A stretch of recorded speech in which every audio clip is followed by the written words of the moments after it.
तो ये पार्ट है एटॉमिक स्ट्रक्चर का पार्ट 4। इसमें हम लोग देखेंगे बोहर मॉडल। ठीक, एटॉमिक स्ट्रक्चर का पार्ट 4 है। इसमें डिस्कस किया जाएगा किसके बारे में, बोहर मॉडल का। ठीक, इसके पहले हम लोग Thompson model, Rutherford model discuss कर चुके हैं। ठीक है ओके।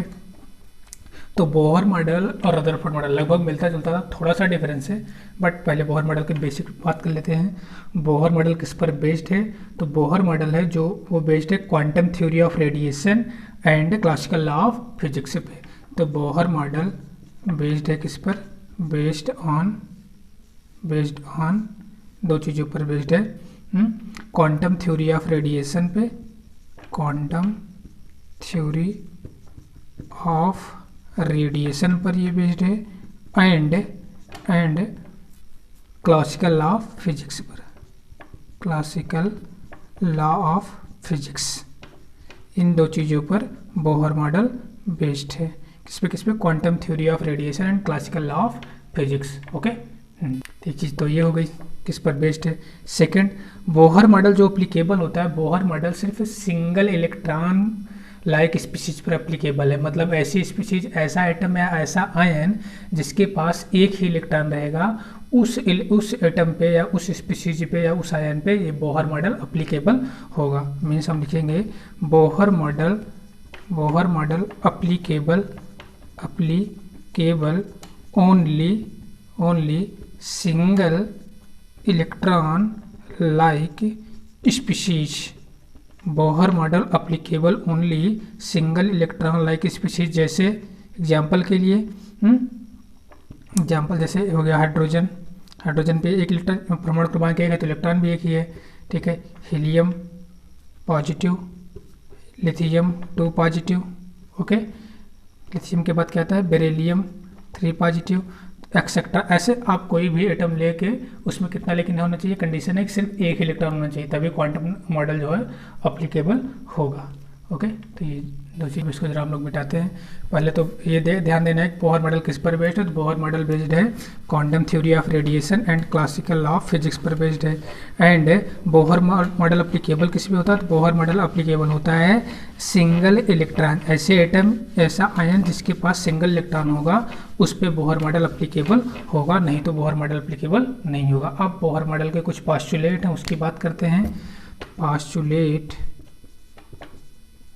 ऑफ बोहर मॉडल, इनके कुछ अपने पॉइंट हैं अपने इनके मॉडल के, वो पास्चुलेट देखते हैं। तो इनका फर्स्ट पास्चुलेट क्या था, कुछ तो ऐसे हैं जो रदरफोर्ड से मिलते जुलते हैं। जो रदरफोर्ड ने बोला था वही बोहर ने भी बोला था कि एटम के पास होता है क्या, एटम के पास होता है न्यूक्लियस, जिसके न्यूक्लियस होता है कैसा चार्ज, पॉजिटिव चार्ज। और ये कहाँ पे होता है, एटम के सेंटर में होता है। एटम के सेंटर में एक न्यूक्लियस होता है जिसपे कैसा चार्ज होता है, पॉजिटिव चार्ज होता है। और दूसरा होता है एटम के जो न्यूक्लियस के सराउंडिंग में, एटम में जो न्यूक्लियस के सराउंडिंग में घूमता होता है इलेक्ट्रॉन, जिसपे कैसा चार्ज होता है, निगेटिव चार्ज होता है। ओके, तो यही तो रदरफोर्ड ने भी बोला था कि एटम के सेंटर में न्यूक्लियस है, उसे जो प्रोटॉन और न्यूट्रॉन है मतलब पॉजिटिव चार्ज है, इसके सराउंडिंग में इलेक्ट्रॉन रिवॉल्व करते हैं सर्कुलर पाथ में विथ वेरी हाई स्पीड के साथ। ये रदरफोर्ड ने बोला था, यही अभी इन्होंने भी बोला है, बोहर ने भी ये बोला ना, एटम के पास एक न्यूक्लियस है, न्यूक्लियस में पॉजिटिव चार्ज है जो कि सेंटर में है, और इलेक्ट्रॉन है जो उसके सराउंडिंग में घूम रहा है। हाँ, बट यहाँ पे इन्होंने क्या कर दिया था, बोहर ने यहाँ पे एक चीज़ अलग से बता दी थी कि जो इलेक्ट्रॉन ऑर्बिट में घूमते हैं, जो इलेक्ट्रॉन न्यूक्लियस के सराउंडिंग में ऑर्बिट में घूमते हैं, वो एक स्टेशनरी ऑर्बिट में घूमते हैं, मतलब एक फिक्स्ड ऑर्बिट में रिवॉल्व करते हैं इलेक्ट्रॉन। और जो फिक्स ऑर्बिट में रिवॉल्व करते हैं इलेक्ट्रॉन, उसकी एनर्जी भी फिक्स्ड होती है, मतलब ऑर्बिटल एनर्जी ऑफ इलेक्ट्रॉन भी कांस्टेंट होती है। तो बोहर ने ये थोड़ा एक्स्ट्रा बोला था, orbits in which electron can revolve, उस ऑर्बिट को बोलते हैं क्या, stationary orbit, known as stationary orbit, stationary orbit. ठीक, स्टेशनरी ऑर्बिट, बिकॉज इसको stationary orbit because these orbital energy of electron, because in these orbital energy of electron are always constant. Okay, मतलब simple सा यही है कि जो भी electron nucleus के सराउंडिंग में सर्कुलर पाथ पे घूम रहे हैं वो एक स्टेशनरी ऑर्बिट मतलब एक फिक्स ऑर्बिट में घूम रहे हैं सब। मतलब इलेक्ट्रॉन का अपना एक फिक्स ऑर्बिट होता है और इलेक्ट्रॉन की एक फिक्स एनर्जी होती है। ये बोहर ने थोड़ा सा ऐड कर दिया था, मतलब रदरफोर्ड से एडवांस बता दिया था। थोड़ा बोहर मॉडल का अगर बनाए फिगर तो यही रहेगा, सेंटर में न्यूक्लियस है जिसमें प्रोटॉन और न्यूट्रॉन है, सराउंडिंग में इलेक्ट्रॉन घूम रहे हैं, लेकिन इलेक्ट्रॉन अपने फिक्स ऑर्बिट में घूम रहे हैं। ये बोहर ने कन्फर्म कर दिया। मतलब इलेक्ट्रॉन जैसे के सेल में है, एल सेल में है, या एम सेल में है, ठीक है, या एन सेल में है, किस सेल में है, तो इलेक्ट्रॉन का ऑर्बिट है, ऑर्बिट या सेल भी फिक्स रहेगा और उस इलेक्ट्रॉन की एनर्जी भी फिक्स रहेगी। ये बोहर ने बता दिया था। अब यहाँ पे ध्यान देना है इलेक्ट्रॉन पे कैसा चार्ज होता है, जो अभी उन्होंने बताया था रदरफोर्ड ने। इलेक्ट्रॉन और प्रोटॉन के बीच, इलेक्ट्रॉन और प्रोटॉन एक दूसरे से बाउंड होते हैं किस फोर्स के द्वारा? इलेक्ट्रोस्टैटिक फोर्स के द्वारा। इलेक्ट्रोस्टैटिक फोर्स के द्वारा। यही कंडीशन यहाँ पर भी होगी। इलेक्ट्रॉन और प्रोटॉन मतलब न्यूक्लियस और इलेक्ट्रॉन एक दूसरे से बाउंड होंगे किस फोर्स के द्वारा? ये कौन सा फोर्स है? इलेक्ट्रोस्टैटिक दिख रहा है ना? हाँ, इलेक्ट्रोस्टैटिक या कूलम्बिक फोर्स है। ये कूलम्बिक फोर्स है। अब इलेक्ट्रोस्टैटिक या कूलम्बिक फोर्स यही सेंट्रीपिटल फोर्स का काम करेगा। सेंट्रीपिटल फोर्स जो अंदर की तरफ बांधे रहता है इलेक्ट्रॉन को, मतलब इलेक्ट्रॉन न्यूक्लियस जो है अपनी तरफ इलेक्ट्रॉन को खींचे नहीं रहता, मतलब बांधे रहता है इसकी फिक्स ऑर्बिट में ड्यू टू कौन से फोर्स की वजह से? इलेक्ट्रोस्टैटिक या कूलम्बिक फोर्स की वजह से। और बाहर की तरफ लगता है एक सेंट्रीपिटल फोर्स। अभी यही चीज़ हम लोग यूज करके ये फार्मूला निकालेंगे बोहर रेडियस का। वो फार्मूला आएगा क्या? यहाँ पे लिखते हैं R इक्वल टू आएगा 0.529 n square upon Z angstrom, और इस पर खूब न्यूमेरिकल भी होगा क्योंकि इंपॉर्टेंट फार्मूला है। इसी चीज़ का यूज करके फार्मूला हम लोग डिराइव करेंगे। ओके, तो ये चीज़ हो गया, डिलीट कर देते हैं। एटम पे क्या है? एटम पे सेंटर में न्यूक्लियस है जिसके पास है पॉजिटिव चार्ज, उसके सराउंडिंग में इलेक्ट्रॉन जिसके पास है नेगेटिव चार्ज। अब इलेक्ट्रॉन जिस भी ऑर्बिट में घूमेगा उस ऑर्बिट वो स्टेशनरी ऑर्बिट होगा और उस इलेक्ट्रॉन की जो एनर्जी होगी वो भी क्या होगी? कांस्टेंट होगी। ऐसा बोहर ने बोला था अपने मॉडल में। अब थोड़ा सा एक चीज़ और यहाँ पे ऐड करेंगे, मतलब वो तो फिगर से ही पता चल रहा है बट यहाँ पे लिखेंगे जैसे बोहर के अकॉर्डिंग वही जो रदरफोर्ड के अकॉर्डिंग था। नेगेटिव चार्ज पार्टिकल या electron revolve around the nucleus के चारों तरफ जो इलेक्ट्रॉन रिवॉल्व करता है या नेगेटिव चार्ज पार्टिकल रिवॉल्व करता है, वो कैसे रिवॉल्व करता है? जैसे प्लैनेट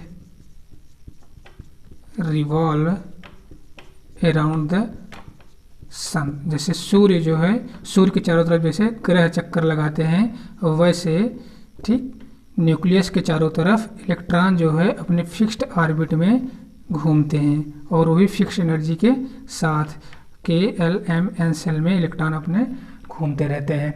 अब यहाँ पे जो पाथ ऑफ इलेक्ट्रॉन है वो रदरफोर्ड नहीं बताता है, इन्होंने भी बताया था। जो पाथ ऑफ इलेक्ट्रॉन होगा, इलेक्ट्रॉन का जो पाथ होगा कैसा होगा? वो सर्कुलर होगा, ठीक है, सर्कुलर होगा। तो ये चीज़ दोनों लोगों ने सेम चीज़ बोली है। अब यहाँ पे जो अट्रैक्टिव फोर्स है, मतलब इलेक्ट्रॉन और यहाँ पे प्रोटॉन और न्यूट्रॉन तो होगा क्योंकि न्यूक्लियस है ये, तो इनके बीच में जो अट्रैक्टिव फोर्स है वो कौन सा फोर्स है? वो फोर्स है electrostatic force, EF electrostatic force. और किसके बराबर है ये इलेक्ट्रोस्टैटिक फोर्स? या बोलो कूलम्बिक फोर्स, जो कि अट्रैक्टिव फोर्स है, ये सेंट्रीफ्यूगल फोर्स के बराबर होता है। सेंट्रीफ्यूगल फोर्स के बराबर होता है। जरा इसको हटा के डिटेल में लिखते हैं, इसको हटा देते हैं, ये कुछ नया नहीं है, अभी रदरफोर्ड का ही वही भी है ये। जैसे मान लीजिए मैं यहाँ पे बना देता हूँ न्यूक्लियस में एक प्रोटॉन होता है, प्रोटॉन पे पॉजिटिव चार्ज होता है, एक न्यूट्रॉन होता है जिस पे कोई चार्ज नहीं होता, न्यूट्रल होता है। इसके सराउंडिंग में मतलब अराउंड इलेक्ट्रॉन जो है क्या करता रहता है? घूमता रहता है। अब इस इलेक्ट्रॉन और इस प्रोटॉन मतलब इलेक्ट्रॉन और न्यूक्लियस के बीच में एक अट्रैक्टिव फोर्स लगता है। इस अट्रैक्टिव फोर्स को बोलते हैं इलेक्ट्रोस्टैटिक फोर्स। ओके, अब ये इलेक्ट्रोस्टैटिक फोर्स क्या होता है? ये इलेक्ट्रोस्टैटिक फोर्स ही सेंट्रीपिटल फोर्स होता है क्योंकि ये सर्कुलर पाथ में घूम रहा है। तो यही जो है पिटल फोर्स का काम करता है। सेंट्रीपिटल फोर्स वो फोर्स होता है जो सर्कुलर पाथ में पार्टिकल को अंदर की तरफ खींचता है, और एक बाहर की तरफ सेंटर से जो मतलब कोई सर्कल है उसका सेंटर से जो बाहर की तरफ फोर्स लगता है उसको बोलते हैं सेंट्रीफ्यूगल। तो एक बाहर की तरफ फोर्स लगेगा जिसको बोलेंगे सेंट्रीफ्यूगल फोर्स। तो यहाँ इलेक्ट्रोस्टैटिक फोर्स इक्वल टू हो जाएगा क्या, सेंट्रीफ्यूगल फोर्स। और ये सेंट्रीफ्यूगल फोर्स कैसा है, अवे फ्रॉम द न्यूक्लियस है, अवे फ्रॉम न्यूक्लियस है ये। और इलेक्ट्रोस्टैटिक फोर्स कैसा है, electrostatic Coulombic force toward nucleus है। इलेक्ट्रोस्टैटिक या कूलम्बिक फोर्स इसको बोल सकते हो, जो कि अट्रैक्टिव फोर्स है। ये यहाँ लिख देते हैं अट्रैक्टिव फोर्स है, ये अट्रैक्टिव फोर्स है। ये किधर है, टुवर्ड न्यूक्लियस, न्यूक्लियस की तरफ है, टुवर्ड न्यूक्लियस। लेकिन हाँ ये एक दूसरे के क्या है, इक्वल है। ठीक, अब इसका अगर हम फार्मूले के रूप में लिखेंगे तो इलेक्ट्रोस्टैटिक फोर्स क्या होता है, और इसी से हम लोग मतलब डिराइव करेंगे। ये वाला फार्मूला अभी आएगा, फिर से वही लिख रहे हैं 0.529 n² एंगस्ट्रॉम, यही चीज़ लगा के तो ध्यान दीजिएगा। अब थर्ड पोस्टुलेट पे आते हैं। यहाँ बस यही बताने का पर्पज़ था कि इलेक्ट्रोस्टैटिक फोर्स और सेंट्रीफ्यूगल फोर्स दोनों क्या होते हैं, इक्वल होते हैं। ओके, अब बोहर मॉडल में अगला जो पोस्टुलेट था, अगला पोस्टुलेट क्या था इनका, न्यूक्लियस के चारों तरफ जो इलेक्ट्रॉन रिवॉल्व करते हैं उनका जो एंगुलर मोमेंटम होता है इलेक्ट्रॉन का, वो इंटीग्रल मल्टीपल के रूप में होता है। मतलब कोई पूर्ण संख्या होगी, जैसे पहले इसको लिख देते हैं, इसको थोड़ा मेमोराइज करना रहेगा। एंगुलर मोमेंटम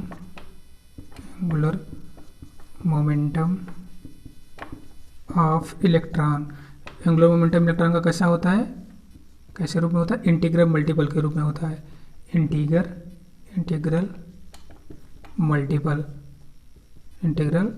मल्टीपल के रूप में होता है। ठीक है, एंगुलर मोमेंटम क्या होता है, angular momentum L equal to NH/2π। यहाँ पे n क्या है, कोई इंटीजर वैल्यू है, कोई इंटीग्रल वैल्यू है, मीन्स n कोई 1 2 3 4 सो ऑन कुछ भी हो सकता है एक्सेट्रा। ठीक, ये होगा, यानी कि जो एंगुलर मोमेंटम होगा इलेक्ट्रॉन का वो इंटीग्रल के रूप में होगा। यानी कि एंगुलर मोमेंटम इलेक्ट्रॉन का 1h/2π हो सकता है, 2h/2π हो सकता है, 3h/2π हो सकता है। ओके, ये सब हो सकता है, बट ये नहीं हो सकता है 1.5h/2π, 3.5h/2π, ये वैल्यू पॉसिबल नहीं। ये इलेक्ट्रॉन का एंगुलर मोमेंटम इससे ऐसे नहीं हो सकता है, ये इंटीग्रल मल्टीपल के रूप में रहेगा। तो बस बेसिक ध्यान देना है कि एंगुलर मोमेंटम इलेक्ट्रॉन का कैसा होता है, इंटीग्रल मल्टीपल के रूप में होता है, ये चीज़ ध्यान देना है बस। ठीक, कैसा होता है, इंटीग्रल मल्टीपल के रूप में होता है, यानी NH/2π। इलेक्ट्रॉन का एंगुलर मोमेंटम क्या होता है, NH/2π। यहाँ n क्या है, इंटीग्रल मल्टीपल कोई वैल्यू होगी, 1 2 3 4 कुछ भी हो सकता है। ये अगला पोस्टुलेट था बोहर का। ओके, चलिए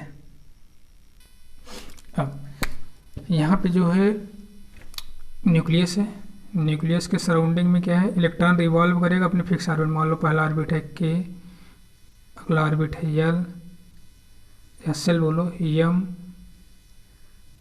EN। ठीक है, ओके, हर एक ऑर्बिट की यहाँ पे लिखते हैं ईच स्टेशनरी ऑर्बिट, लिखेंगे ज़्यादा बेटर रहेगा। ईच स्टेशनरी ऑर्बिट के पास, प्रत्येक स्टेशनरी ऑर्बिट के पास अपनी फिक्स एनर्जी होती है। क्या होती है, ईच स्टेशनरी ऑर्बिट के पास अपनी एक फिक्स्ड एनर्जी होती है, फिक्स्ड एनर्जी होती है।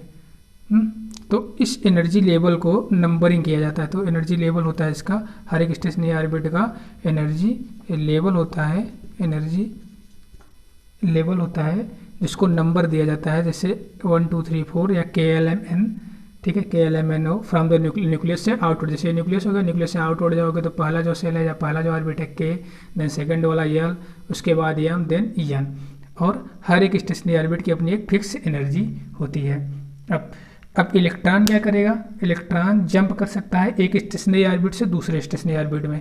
ये इलेक्ट्रॉन मान लो के वाला इलेक्ट्रॉन जो है एल में जंप कर सकता है, एल वाला इलेक्ट्रॉन एम में जंप कर सकता है, एम वाला इलेक्ट्रॉन एन में जंप कर सकता है, ऐसे उल्टा भी हो सकता है। ठीक है, आउटर ऑर्बिट वाला इलेक्ट्रॉन या आउटर सेल वाला इलेक्ट्रॉन इनर वाले में आ सकता है, मतलब एन वाला इलेक्ट्रॉन एम में आ सकता है जंप करके, एम वाला एल में जा सकता है, और एल वाला के में आ सकता है। ओके, अब जब ये जंप करेगा electron inner to outer orbit में, outer orbit to inner orbit में, तो क्या होगा। ओके, ये देखना है, पहले इसको मिटा देते हैं। ओके, अब यहाँ पे अगर हम देखें तो दो चीज़ें हो सकती हैं।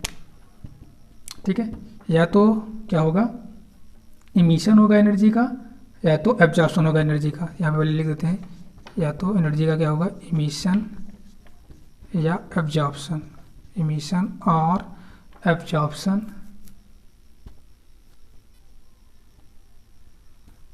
एब्जॉर्प्शन ऑफ एनर्जी किस फॉर्म में होगा, इमिशन या एब्जॉर्प्शन एनर्जी का, in the form of photon के रूप में होगा। फोटॉन के रूप में एनर्जी का इमिशन होगा या एब्जॉर्प्शन होगा। ओके, फोटॉन के रूप में होगा। ओके, अब एनर्जी कब एब्जॉर्ब होगी, कब इमिट होगी, यहाँ पे ध्यान देना, कब एनर्जी एब्जॉर्ब होगी। देखो दो केस बनता है। एक तो इनर टू मतलब एक जाएगा क्या, जब इलेक्ट्रॉन जंप करेगा, इसको हटा के मिटा दे, इसको हटा के इसको पहले डिलीट कर देते हैं फिर। ठीक है, जब इलेक्ट्रॉन इनर टू आउटर जाएगा तो क्या होगा, मान लो इलेक्ट्रॉन जंप कर रहा है, तो इलेक्ट्रॉन जंप करने का दो तरीका हो सकता है। एक inner orbit to outer orbit जाएगा, इनर टू आउटर ऑर्बिट, दूसरा outer orbit to inner orbit, outer orbit to inner orbit. हम किस में इमिशन होगा एनर्जी का और किस में एब्जॉर्प्शन होगा, बस यही देखना है। जब इलेक्ट्रॉन जंप करेगा inner orbit to outer orbit, inner to outer orbit जाएगा, तो वहाँ एनर्जी क्या होगी, वहाँ पे एनर्जी जो होगी, यहाँ पे एनर्जी एब्जॉर्ब होगी, एब्जॉर्ब होगी। और जब outer orbit to inner orbit jump करेगा, जब इलेक्ट्रॉन मूव करेगा आउटर टू इनर ऑर्बिट में, तो यहाँ पे एनर्जी क्या होगी, इमिट होगी, ऑलवेज इमिटेड एनर्जी, एनर्जी जो होगी इमिट होगी। तो ये चीज़ ध्यान देना है। ओके, बस इतना था। और आपको पता है बोहर मॉडल किस पे एप्लीकेबल है, सिंगल इलेक्ट्रॉन, ऐसा आइटम ऐसा है जो सिंगल इलेक्ट्रॉन जिस पे, ये कुछ थे बोहर मॉडल के postulate.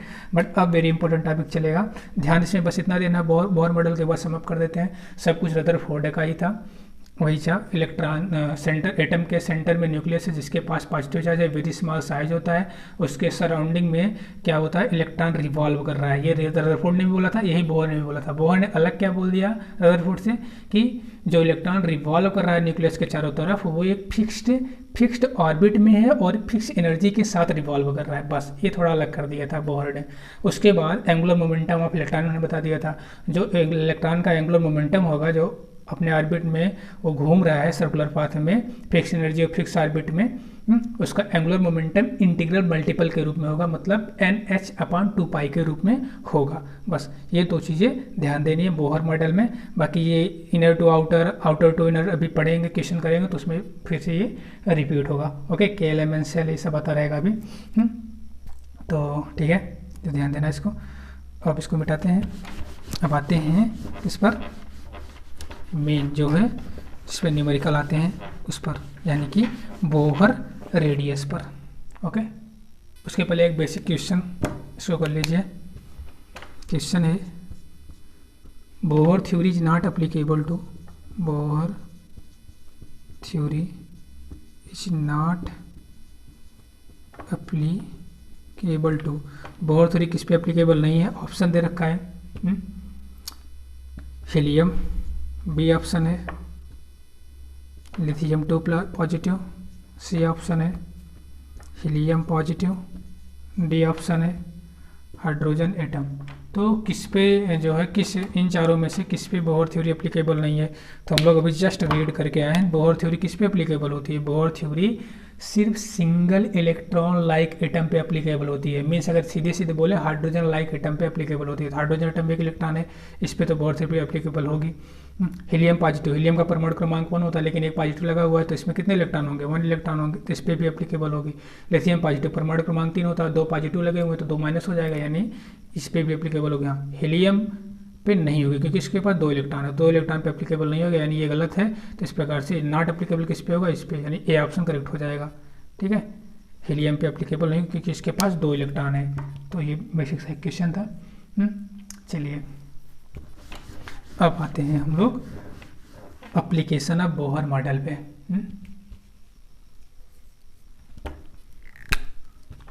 Application of Bohr model, यहाँ से इम्पोर्टेंट शुरू हो जाता है। एप्लीकेशन ऑफ बोहर मॉडल, तो बोहर मॉडल में फर्स्ट ऑफ ऑल हम लोग देखेंगे क्या, बोहर रेडियस या radius of the orbits, radius of orbits या सेल। फर्स्ट ऑफ ऑल हम लोग ये डिस्कस करेंगे। ओके, सिंपल सा, इसमें फार्मूला आपको ये मेमोराइज होना चाहिए। 0.r क्या है, बोहर रेडियस है या ऑर्बिट ऑफ रेडियस या सेल ऑफ रेडियस है।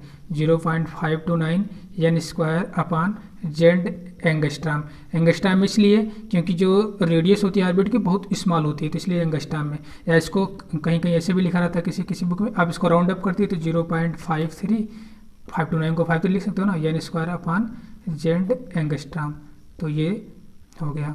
ठीक है, ये फार्मूला हो गया। इस पर सीधे सीधे आप न्यूमेरिकल कर सकते हो, बट ये कैसे आया इसको भी डिस्कस कर लिया जाएगा। बट इस पर पहले हम क्या करेंगे, सीधे जो क्वेश्चन पूछता है वो पहले डिस्कस करेंगे। देखो रेडियस किस पे डिपेंड करिए, Bohr radius, Bohr radius directly proportional to है एन। एन क्या है, यहाँ पे नंबर ऑफ सेल है, या एक बार क्वेश्चन पूछा है एन, यहाँ पे प्रिंसिपल क्वांटम नंबर बना है। ठीक है, ये नंबर ऑफ ऑर्बिट है या नंबर ऑफ सेल है। और जेड क्या है, यहाँ पे जेड जो है एटॉमिक नंबर है, जेड के इन्वर्सली प्रोपोर्शनल है। तो एन यहाँ पे है नंबर ऑफ सेल या ऑर्बिट, और जेड क्या है, एटॉमिक नंबर है, एटॉमिक नंबर है। तो इस प्रकार से आप बोहर रेडियस या रेडियस ऑफ ऑर्बिट को कैलकुलेट कर सकते हो इस फार्मूले से। और पहले ये फार्मूला किस पे एप्लीकेबल पूछा जाए, ये फार्मूला किस पे एप्लीकेबल होगा, तो हाइड्रोजन लाइक एटम।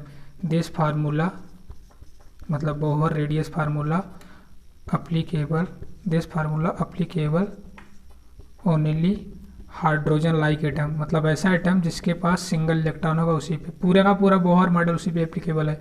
तो ये चीज़ थोड़ा सा ध्यान देना है। अब इसका डेरिवेशन लास्ट में करेंगे, पहले इसके इंपॉर्टेंट क्वेश्चन जो क्वेश्चन पूछे जाते हैं। ठीक है, डेरिवेशन भी किया जाएगा लेकिन लास्ट में, वो इंपॉर्टेंट नहीं है, जहाँ से डेरिवेशन स्टार्ट होगा वो पार्ट इसके भी कर सकते हो आप, क्योंकि डेरिवेशन पूछता नहीं है। हाँ, जिसको डेरिवेशन देखना वो अपना डेरिवेशन देख सकता है। ओके, फर्स्ट अब सीधे हम क्वेश्चन पे आते हैं। फार्मूला हम साइड में लिख देंगे यहाँ ऊपर, R is equal to 0.529 n square upon Z angstrom. यहाँ पे फार्मूला लिख देते हैं, R is equal to 0.529 n square upon Z angstrom. ये एंगस्ट्राम में है। ठीक, इस पर अब क्वेश्चन किया जाएगा। फर्स्ट ऑफ ऑल तो बेसिक क्वेश्चन है, calculate the radius of first, second, third, fourth Bohr orbit of hydrogen. तो इसको कैलकुलेट करो। रेडियस ऑफ द क्या क्या, फर्स्ट सेकेंड थर्ड फोर्थ, मतलब ये जो दिया है फर्स्ट सेकेंड थर्ड फोर्थ, ये दिया है क्या, एन दिया है ना, Bohr orbit, number of orbit दिया है। तो first second third fourth orbit के लिए आपको रेडियस कैलकुलेट करनी है, बोहर रेडियस। फार्मूला क्या है, R इज इक्वल टू 0. और कौन सा एटम है, हाइड्रोजन एटम है। ठीक है, formula R is equal to 0.529 n square upon Z angstrom. पहला n इज इक्वल टू क्या रखेंगे, फर्स्ट ऑर्बिट के लिए n इज इक्वल टू 1 हो जाएगा। हाइड्रोजन का परमाणु क्रमांक जेड कितना होता है, 1 ही होता है।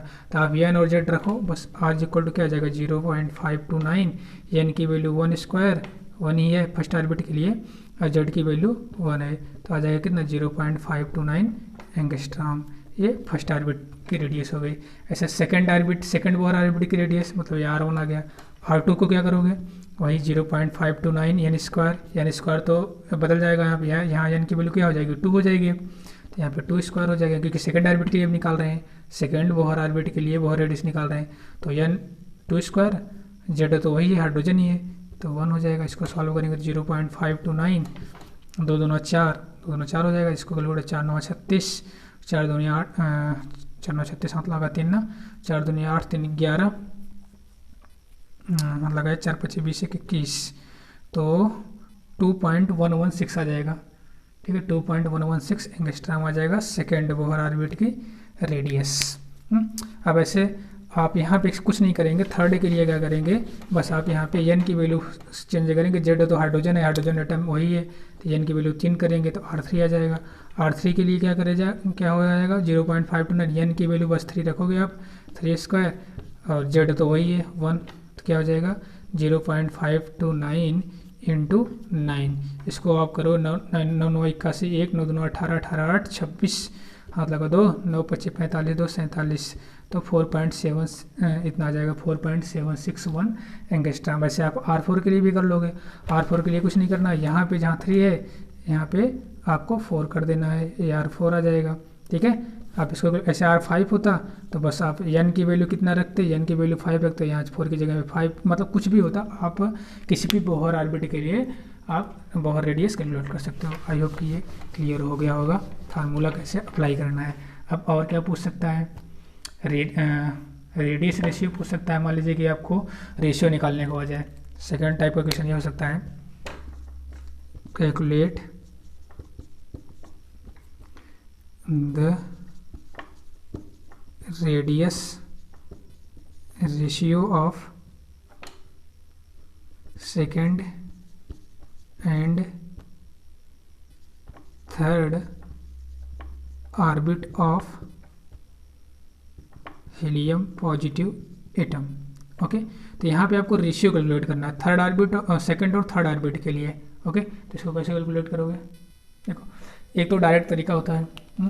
देखो यहाँ पे क्या दिया है, सेकंड ऑर्बिट के लिए, मतलब अगर हम लिखें पहले R2, सेकंड ऑर्बिट की रेडियस निकालेंगे तो 0.529, एक मिनट पहले आप सीधे फार्मूला लिखो, पहले शॉर्टकट बताते हैं, शॉर्टकट उसके बाद फिर जो तरीका है वो। ठीक है, R इक्वल टू क्या होता है 0.529 n square upon Z angstrom. R directly proportional to किसके है, n स्क्वायर के, और इनवर्सली पोर्शनल किसके है, जेड के। ठीक है, यानी कि R directly proportional to n square है।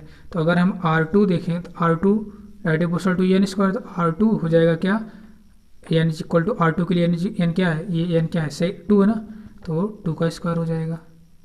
ऐसे R3 मतलब थर्ड ऑर्बिट के लिए रेडियस क्या हो जाएगा, n की वैल्यू थर्ड के लिए, थर्ड ऑर्बिट के लिए 3 हो जाएगी, 3 का स्क्वायर, तो R2 अपॉन R3 क्या आ जाएगा। और जेड दोनों का सेम है, हीलियम के लिए चाहे हीलियम सेकंड ऑर्बिट के लिए, हीलियम थर्ड ऑर्बिट के लिए, जेड तो परमाणु क्रमांक तो बदलेगा ना, हीलियम का 2 ही है, तो ये तो 2 ही रहेगा।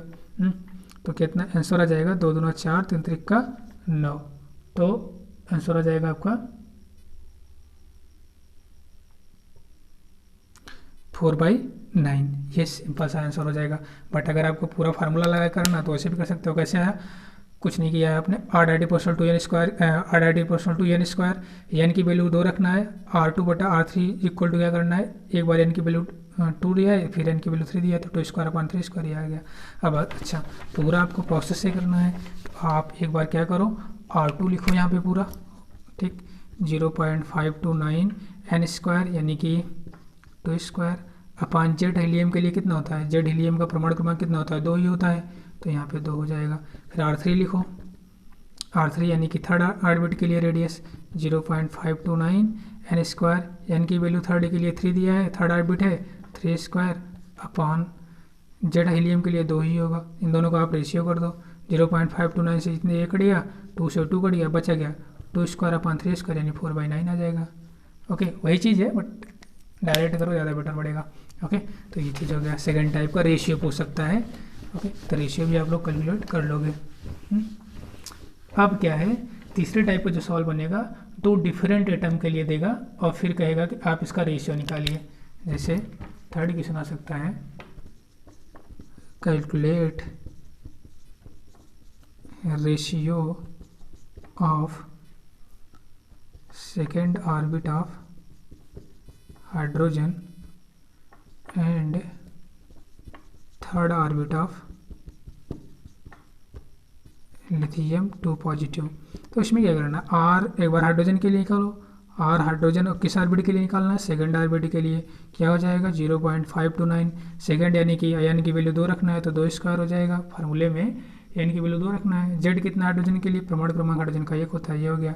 ऐसे रेडियस ऑफ किसके लिए, लिथियम के लिए, लिथियम के लिए हो जाएगा क्या, कौन सा आर्बिट है, थर्ड आर्बिट के लिए। तो यहाँ पे 0.529 एन की वैल्यू यहाँ पे 3 रखना है। लिथियम का परमाणु क्रमांक कितना होता है, लिथियम का परमाणु क्रमांक होता है 3 होता है, ठीक है, hydrogen helium lithium.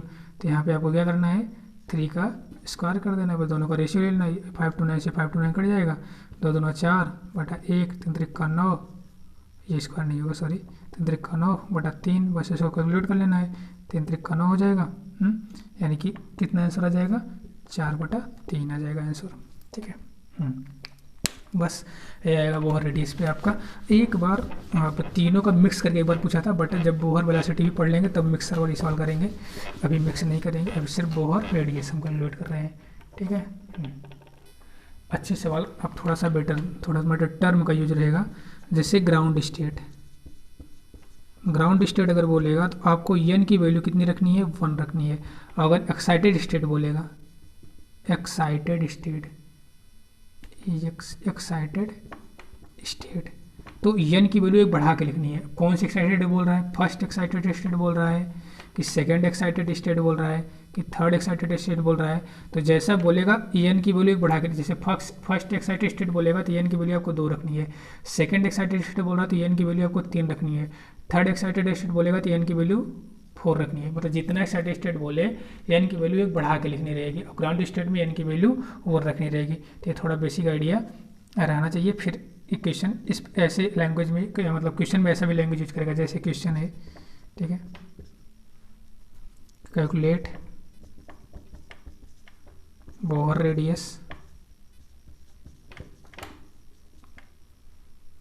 Of second excited state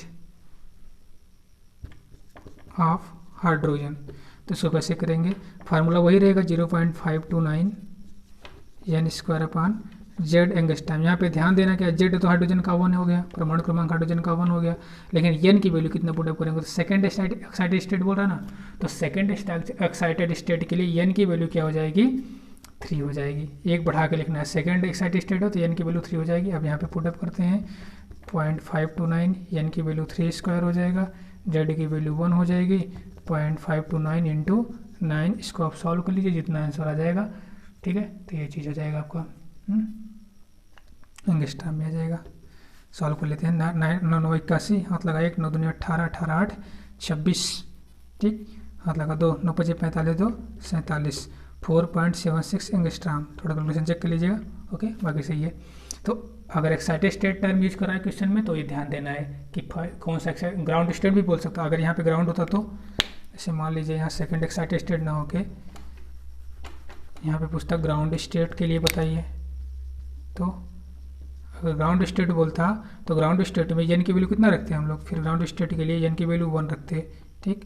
यहाँ पे 1 स्क्वायर होता, फिर ये आ जाता 0.592 एंगस्ट्रॉम आंसर आ जाता, 0.529 एंगस्ट्रॉम आंसर होता फिर, ओके। इस प्रकार से हम लोग बोहर रेडियस को कैलकुलेट करते हैं, ओके। चलिए अब आते हैं बोहर रेडियस के बाद हम लोग आएंगे बोहर वेलोसिटी पे, ठीक है। अब एक बोहर वेलोसिटी का एक फार्मूला हो जाएगा, सॉरी बोहर रेडियस का एक फार्मूला, ये तो याद ही रहना है, इससे सारे न्यूमेरिकल निकलेंगे। एक जो मतलब बेसिक फार्मूला इसका है, ये वाला कहाँ से आया, ये वाला इससे आया है, R इक्वल टू, इसका फार्मूला होता है n स्क्वायर h स्क्वायर अपान 4 पाई स्क्वायर m के जेड ई स्क्वायर, ठीक है। यहाँ से ये फार्मूला आ जाएगा। तो ये भी ध्यान देना है, आर किस पे डिपेंड कर रहा है, सिर्फ एन पे और जेड पे, बाकी सब कांस्टेंट है। एच जो है प्लॉन्क कांस्टेंट है, एच जो है यहाँ पे प्लॉन्क कांस्टेंट है, जिसकी वैल्यू होती है 6.64 इंटू 10⁻³ जूल सेकेंड। इधर 4 पाई भी कांस्टेंट है, 4 पाई स्क्वायर भी कांस्टेंट वैल्यू है, 4 × 3.14 स्क्वायर आप करोगे तो ये कुछ आएगा ठीक है। यहाँ मास ऑफ इलेक्ट्रॉन भी कांस्टेंट है सब, ठीक है। इलेक्ट्रॉन के लिए हो रहा तो 9.1 kg हो जाएगा, ये भी कांस्टेंट है, ठीक। एक के भी कांस्टेंट है, ठीक। यहाँ जेड जो है वेरिएबल रहेगा, जैसे एटम बदलेगा जेड बदल जाएगा, लेकिन इलेक्ट्रॉन पर आवेश कितना होता है ये भी कांस्टेंट है, 10⁻⁻⁰ कूलम होता है। तो ये सब डाटा पुटअप करके आप यहाँ पे रखोगे तो यही 0.529 आएगा। सिर्फ एन स्क्वायर और ये जेड यही वेरिएबल है, तो इसलिए फार्मूला बनता है 0.529 n square upon Z angstrom. अब ये कहाँ से आया ये वाला फार्मूला, तो इसको भी देख लेते हैं। जब हम लोग अभी इसको भी मिटा देते हैं, ये सब कांस्टेंट है, जो डाटा कांस्टेंट था मैंने बता दिया यहाँ पे, ठीक है। H4 मास ऑफ इलेक्ट्रॉन और ये ई ये कांस्टेंट है। ये आया जब हम लोग देखो पढ़ रहे थे क्या, ठीक है। डेरिवेशन देखो, डेरिवेशन आएगा नहीं, ये नहीं पूछेगा कि आप इसको डिराइव करिए, ओके। फिर भी देखो ऐसे सेंटर में न्यूक्लियस है जिसके पास पॉजिटिव चार्ज है, मतलब प्रोटॉन और न्यूट्रॉन है, सो उसके सराउंडिंग में सर्कुलर पाथ में इलेक्ट्रॉन रिवॉल्व कर रहा है। तो एक ऐसा पाथ है सर्कुलर पाथ है, सर्कुलर पाथ पे दो फोर्स लगता है, ठीक। एक सेंटर की तरफ जिसको बोलते हैं सेंट्रीपिटल फोर्स, यहाँ सेंट्रीपिटल फोर्स का काम इलेक्ट्रोस्टैटिक फोर्स करता है जो कि इलेक्ट्रॉन और प्रोटॉन के बीच में है। तो इलेक्ट्रोस्टैटिक फोर्स जो है ये सेंट्रीपिटल फोर्स का काम करता है। कैसा? सेंट्रीपिटल फोर्स का काम करता है। और एक बाहर की तरफ सेंट्रीफ्यूगल फोर्स काम करता है। अब पहले हम लोगों ने जब बोहर मॉडल का पोस्टुलेट देख रहे थे वहाँ पे हमने बोला था कि इलेक्ट्रोस्टैटिक फोर्स और सेंट्रीफ्यूगल फोर्स दोनों क्या होते हैं, इक्वल होते हैं। वहाँ पे हम लोगों ने ये चीज़ देखा था। इलेक्ट्रोस्टैटिक फोर्स या कूलम्बिक फोर्स इसी को बोलते हैं। इलेक्ट्रोस्टैटिक फोर्स या कूलम्बिक फोर्स जो कि टूवर्ड न्यूक्लियस की तरफ होता है, इक्वल टू किसके होता है, सेंट्रीफ्यूगल फोर्स के। यानी कि इलेक्ट्रोस्टैटिक फोर्स क्या होता है, ये फिजिक्स में आप लोग पढ़े होंगे, या फिर इक्वल टू होता है K/Q1 Q2 अपान R स्क्वायर। और सेंट्रीफ्यूगल फोर्स क्या होता है, mv स्क्वायर अपान R। अब यहाँ पे देखो, यहाँ पे चार्ज जो है Zd है, प्रोटॉन पे चार्ज Zd है और यहाँ पे चार्ज E है। इसके बीच की दूरी मान लीजिए R है, इसके बीच की दूरी क्या है, R है। देखिए यहाँ पे चार्ज Zd है, यहाँ पे चार्ज E है और इसके बीच की दूरी R है। तो अगर इलेक्ट्रोस्टैटिक फोर्स में इसको मतलब इस फार्मूला सेट करें तो क्या बनेगा, एक मिनट, K क्या हो जाएगा, C ना, हाँ K तो K ही रहेगा, Q1 Zd Q2 E अपान दोनों के बीच की दूरी, दोनों चार्ज के बीच की दूरी R square equal to mv square बटा R। ओके, अब इसको कैलकुलेट कर लेते हैं। एक आर से एक आर कैंसिल हो जाएगा, ओके, और कुछ कैंसिल होगा नहीं। तो यहाँ से क्या निकल के आएगा, वी स्क्वायर इक्वल टू क्या आ जाएगा, वी स्क्वायर इक्वल टू आ जाएगा के जेड ई स्क्वायर, चूँकि ई मल्टीप्लाई हो जाएगा तो ई स्क्वायर हो जाएगा, अपान यम सही है ना, हाँ यम आर। गुड, तो ये निकल के आ जाएगा वी स्क्वायर। इसको हम बोल देते हैं इक्वेशन नंबर 1। ओके, अब इसको जरा मिटाते हैं, इसका कोई काम नहीं है। अब यहाँ पे हम लोग एक चीज़ और जानते हैं, angular momentum. Okay, angular momentum L equal to होता है mv/r। और ये कैसा होता है, इलेक्ट्रॉन का एंगुलर मोमेंटम, ये भी बोहर के पास हम लोग पढ़े हैं, कैसा होता है, इंटीग्रल मल्टीपल, यानी कि NH अपान 2 के रूप में होता है। यहाँ से हम v कैलकुलेट कर लेंगे, v निकल के क्या आ जाएगा, NH अपान 2, ये v यहीं रहने देते हैं, यह हमारा इधर चला जाएगा यानी mr हो जाएगा। अब ये जो v की वैल्यू है NH अपान 2πmr इस इक्वेशन में पुटअप कर देंगे, यानी इसमें v स्क्वायर की जगह, यहाँ v की जगह पे ये वैल्यू रख देंगे। तो अगर ये वैल्यू यहाँ पे रखेंगे तो क्या बनेगा, एक मिनट, ये कटा नहीं है भाई, 2πmr ही रहेगा यहाँ पे, 2πmr। ओके, यहाँ पे लाइन खींच रहे हैं ताकि सेपरेट रहे। तो v की जगह पे हम रखेंगे ये, तो हो जाएगा NH अपान 2πmr का square equal to KZE square upon mr। इसको सॉल्व करेंगे तो n square h square 4π square m square r square हो जाएगा। इधर आ जाएगा KZE square upon mr square. इसको फर्दर सॉल्व करेंगे तो m से m एक कैंसिल हो जाएगा, एक r से r कैंसिल हो जाएगा, तो m से m एक गया, r से r एक गया। ठीक, यहाँ से क्या आ जाएगा, यहाँ से हमको निकालना है n square h square 4π square mr equal to KZE square. यहाँ से हमको यही r हमको निकालना है, तो r क्या आ जाएगा, r इक्वल टू हो जाएगा n स्क्वायर, दिख रहा है ना, हाँ n square h square upon, इसका इसमें मल्टीप्लाई होगा नीचे चलाएगा, 4π स्क्वायर m जेड ई स्क्वायर, यही चीज़ तो ये है ना, आज equal to N square H square, N square H square, 4 square M K Z E square है। तो वही चीज़, ये चीज़ ऐसे आई है, बट इतना करना है नहीं, ये चीज़ें मतलब ज़रूरी है, अपने हिसाब से देख लीजिए, अगर ज़रूरी लगे तो ये चीज़ करिए, नहीं तो सीधे फार्मूला मैं बोलता हूँ ये मतलब अगर बहुत करेगा तो ये दे देगा सीधे, बट ये रेयरली पूछता है। नहीं तो सीधे ये ध्यान दीजिए, इसी से न्यूमेरिकल आएंगे और यही ज़्यादातर यूज भी होता है। बाकी पूरा डेरिवेशन आपके सामने है, आपकी मर्जी है तो पूरा इसको करिए, नहीं तो इसके ऊपर के इससे फार्मूला मतलब इस फार्मूले को अप्लाई करके न्यूमेरिकल करिए, और ये ध्यान याद रहेगा तो बेटर रहेगा। डेरिवेशन आपके सामने फिर से एक बार बोल देते हैं कैसे करना है। ठीक, इलेक्ट्रोस्टैटिक यहाँ पे बनाना पड़ेगा। ये न्यूक्लियस है, न्यूक्लियस पे पॉजिटिव चार्ज है, ये न्यूक्लियस पॉजिटिव और मतलब प्रोटॉन और न्यूट्रॉन के राउंड इलेक्ट्रॉन रिवॉल्व कर रहा है। यहाँ पे इलेक्ट्रोस्टैटिक फोर्स है जो कि सेंट्रीपिटल फोर्स का काम कर रहा है, और बाहर की तरफ सेंट्रीफ्यूगल फोर्स है। ये दोनों क्या है, इक्वल है।